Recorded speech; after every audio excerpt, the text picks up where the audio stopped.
The stranger at my mother's funeral handed me a folded piece of paper and said 4 words that destroyed my entire childhood in seconds. Your father has another family.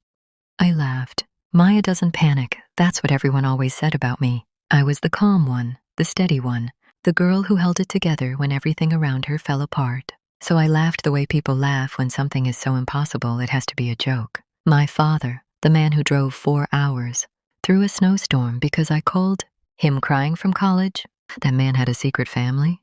The woman didn't laugh back. She simply pressed the folded paper into my hand and walked away into the crowd of mourners. Written on it was an address just 15 minutes from our house. For 3 days, I threw the paper away. Then I dug it out of the trash. Then I threw it away again. Grief does strange things to people. It makes you replay every memory, every conversation, every ordinary moment, searching for clues you somehow missed. The more I thought about my childhood, the more small details began to feel different. The unexpected business trips, the weekends Dad disappeared, the phone calls he took outside, lowering his voice whenever I got too close. None of it had seemed important before. Now it felt like pieces of a puzzle I never knew existed. On a quiet Saturday afternoon, I finally drove to the address. The house was small but beautiful. Roses bloomed along the walkway, and the lawn was perfectly maintained. I parked across the street and waited. Nearly an hour passed before the front door opened. A teenage boy walked outside, followed by a younger girl. They were laughing together. Then my father stepped out behind them. I stopped breathing. He looked relaxed, happy.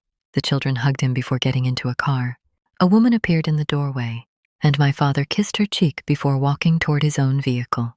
The gesture was casual and familiar, as though he'd done it thousands of times before, because he had. I drove home in complete silence. No tears, no screaming, just a crushing numbness that followed me all the way back. That evening, I confronted him. He lied immediately, telling me he had spent the entire day at work. I didn't argue. I simply slid a photograph across the kitchen table. It showed him standing outside the house. The color drained from his face. For several long seconds, neither of us spoke. Then he whispered, "Yes." The single word shattered everything. Yes, I have another family. Something broke inside me. Not dramatically, not all at once. It felt more like a foundation slowly collapsing beneath my feet. I demanded an explanation, and after a long silence, he finally told me a story I had never heard before. Years before he met my mother, there was a woman named Linda. They were engaged and planning a future together. Then Linda suffered a serious car accident that caused severe memory loss. She forgot large parts of her life, including much of their relationship. Believing she needed space and convinced she no longer remembered him, my father eventually moved away and started over. Then he met my mother. He fell in love. They married. They built a life together, or so I thought. Nearly 10 years later, he received a phone call. Linda had recovered many of her memories and wanted to see him. When they met again, she revealed something that changed everything. Before the accident, she had been pregnant. She had given birth to a son. His son, a boy named Ethan. My father had spent years unaware that he even existed. As he told me the story, I could see the guilt in his eyes. He said he wanted to be part of Ethan's life. He started visiting. He helped support him. Over time, he also became close to Linda's younger daughter, Sophie. What began as occasional visits slowly became a second life. I was furious. Then he told me something even more shocking. My mother knew, not recently, not for a few months. For 12 years, she had discovered the truth on her own. They had argued. Their marriage nearly ended, but eventually she made a choice. She refused to punish 2 innocent children for a situation they didn't create. She allowed him to remain involved in their lives. Her only condition was that I wouldn't be told until she believed. I was old enough to understand. I sat there stunned. The woman I had just buried had carried that burden alone for over a decade. As the weeks passed, my anger slowly transformed into something more complicated. I couldn't stop thinking about my mother. The strength it must have taken to live with that secret. The grace it required to protect children she had never met. Eventually, I decided to meet them. I expected awkwardness and resentment. Instead, I found 2 people who were just as trapped by the situation as I was.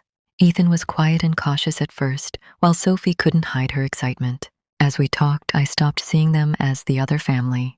They weren't responsible for any of this. Ethan had spent his entire life wondering why his father could never fully claim him. Sophie had grown up sensing secrets she couldn't understand. They had been hurt too.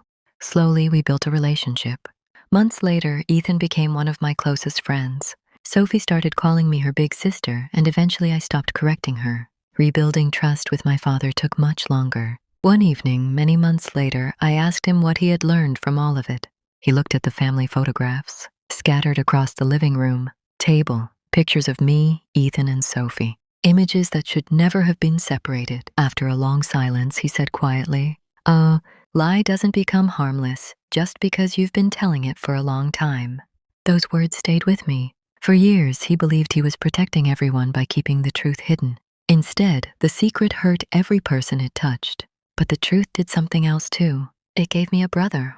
It gave me a sister. It gave me a family I never knew existed.